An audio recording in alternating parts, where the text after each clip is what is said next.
Bienvenidos a El Intercambio. Hoy nos adentramos en una de las contradicciones más profundas de nuestro tiempo. Por un lado, tenemos toda una arquitectura legal internacional que se ha construido durante décadas con un propósito muy claro: pedirle cuentas al poder. Pero por otro lado, tenemos el principio casi sagrado de la soberanía, esa idea de que cada nación es dueña de su destino. Un principio que, sin embargo, se invoca cada vez más como un muro, ¿no? Como un escudo para proteger la opresión.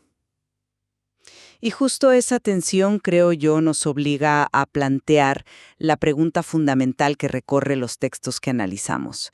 O sea, ¿es el derecho internacional una espada real y afilada contra la tiranía?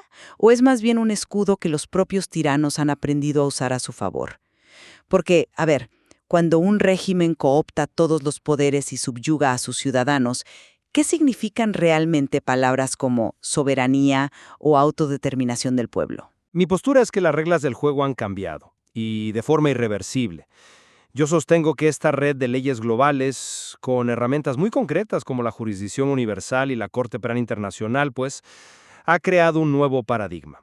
La era de la impunidad absoluta, esa del tirano que se retiraba a morir en su cama rodeado de lujos, yo creo que está llegando a su fin. Y yo, en cambio, voy a argumentar que esa red tiene agujeros demasiado grandes, que si bien la intención es noble, la realidad es mucho más cínica. Los autócratas modernos son expertos en el arte de la manipulación jurídica. Usan el lenguaje de la soberanía no para proteger a su pueblo, sino para protegerse del pueblo, neutralizando la presión internacional y perpetuando su poder al convertir la justicia de su propio país en un arma más de su arsenal. Es que la impunidad absoluta ya es cosa del pasado. Durante siglos, el derecho internacional era poco más que un código de buenas maneras entre monarcas y embajadores. Hoy es un sistema de rendición de cuentas, y la piedra angular de ese cambio es la jurisdicción universal. Es un concepto revolucionario. Rompe la idea de que un crimen solo puede ser juzgado donde se comete. Dice que hay crímenes genocidio, crímenes de lesa humanidad, tan atroces que ofenden a toda la humanidad, y por lo tanto, cualquier nación puede juzgarlos. Esto elimina los refugios seguros. El caso de Pinochet en Londres, aunque fue imperfecto, fue la señal de partida. Y para complementar esto, creamos la Corte Penal Internacional, la CPI. Su genialidad es que no juzga a los países, sino a las personas.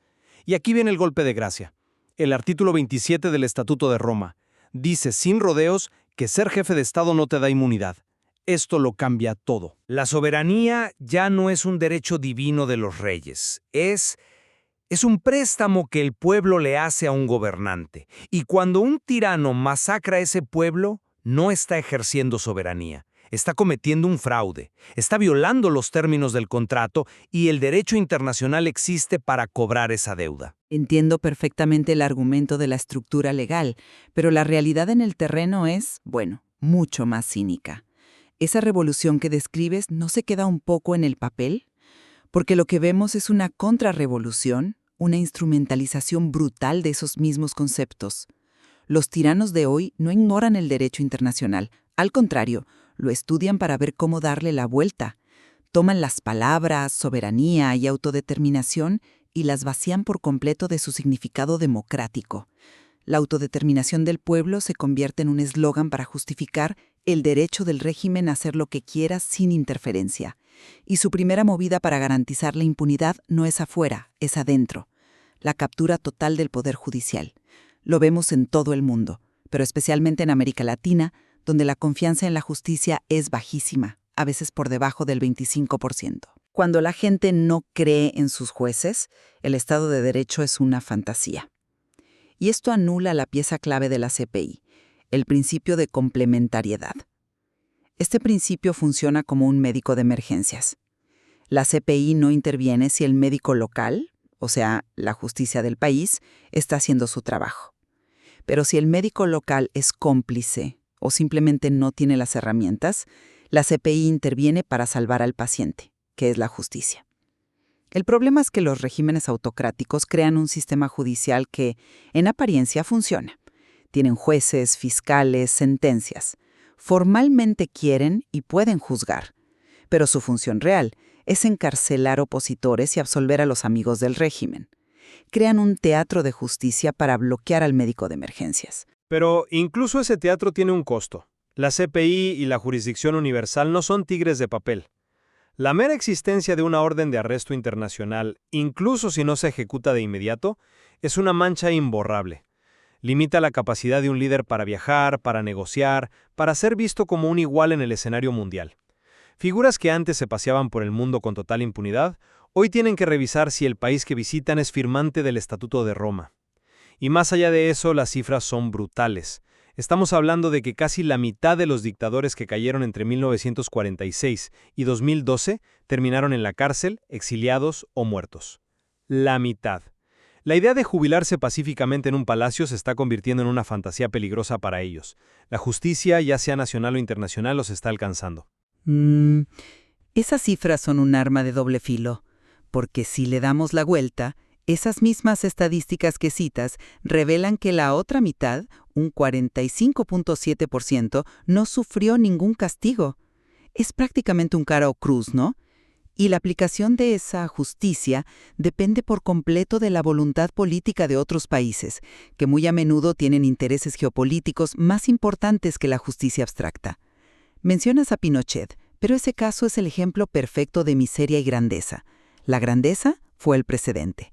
La miseria es que al final, por razones políticas y de salud, nunca fue condenado y murió en Chile. Y miremos otros casos que se citan como el fin de los tiranos, como Gaddafi en Libia o Ceausescu en Rumania. Su final no fue el resultado de un proceso legal, ordenado, predecible. Fue el colapso caótico y violento de sus regímenes.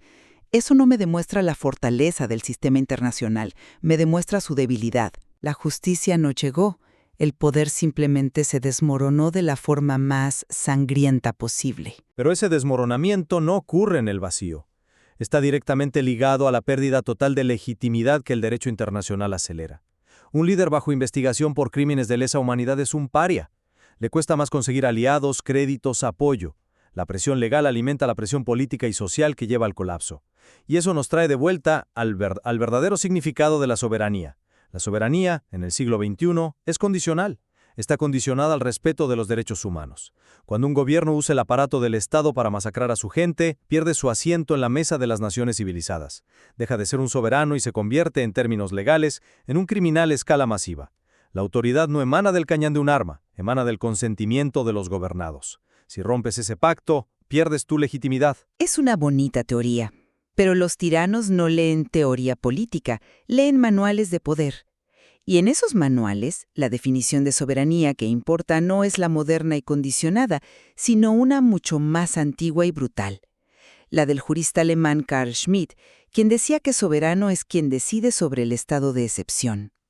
En una dictadura, el estado de excepción no es una anomalía temporal, es la norma permanente. Usan la soberanía no como un mandato del pueblo, sino como el poder absoluto del Estado para decidir quién pertenece a la comunidad y quién es un enemigo que debe ser purificado. Y aquí es donde el sistema se paraliza. Se crea una paradoja imposible de resolver. ¿Cómo usas la ley para juzgar a alguien que se ha convertido en la ley misma?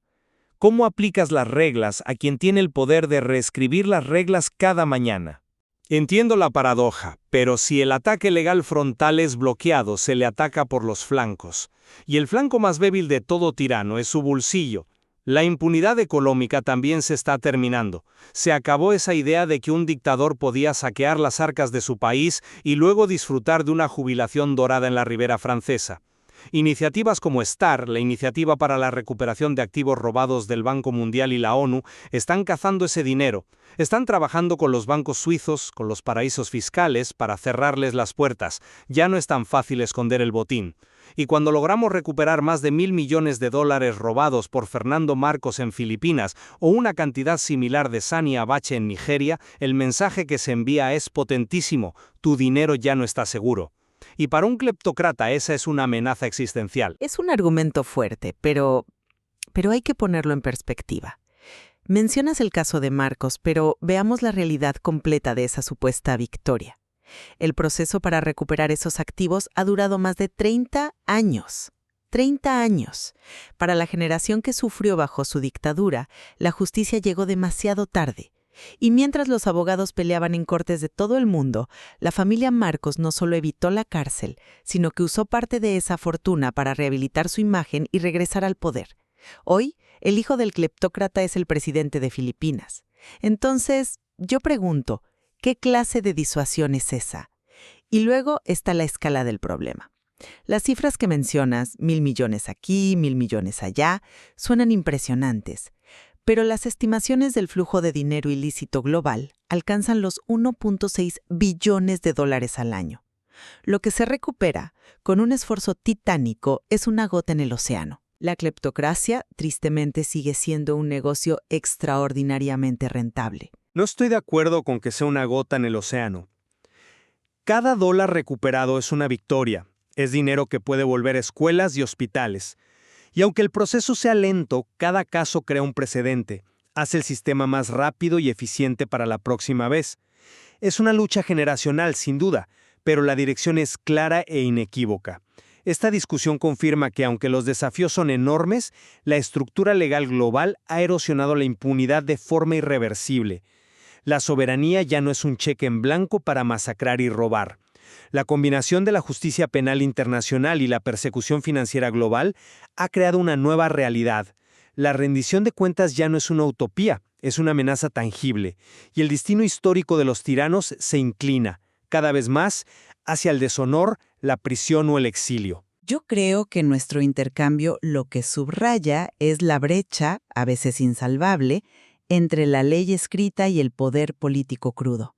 Hemos visto cómo los conceptos de soberanía y autodeterminación son secuestrados y retorcidos por regímenes autoritarios para defenderse del mismo sistema que fue creado para controlarlos. El sistema internacional depende, en última instancia, de la cooperación de los estados, y esa es su mayor fortaleza y a la vez su talón de Aquiles. Mientras la justicia nacional en muchos países siga siendo un apéndice del poder ejecutivo y la voluntad política de las grandes potencias sea tan volátil, la efectividad del derecho internacional seguirá siendo limitada. La impunidad ya no está garantizada, es cierto, pero sigue siendo una posibilidad muy, muy real. Queda claro entonces que la gran batalla por la justicia global se libra en el terreno de las ideas, en la definición misma de lo que significa ser un Estado soberano en el siglo XXI. Exactamente. Y comprender estas dos visiones, la optimista de la ley y la pesimista del poder, es fundamental. Porque el material que hemos analizado nos da la base para seguir explorando cómo la historia y el derecho, pues, dictarán el veredicto final sobre quienes abusan de su pueblo.